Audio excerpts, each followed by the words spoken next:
કેમ છો દોસ્તો? જય માતાજી. આજે છે રવિવાર અને રવિવાર થઈ ગયા છે, 12 વાગી ગયા છે એટલે જમવાનો ટાઈમ થઈ ગયો છે.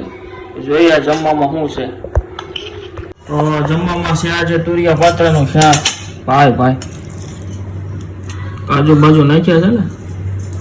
તુરિયા પાત્રાનું શાક છે, રોટલી છે, પાત્રા છે, ગોળ છે, ભાત છે અને છાશ. ચાલો થોડાક જ બસ. ગરમા ગરમ રોટલી.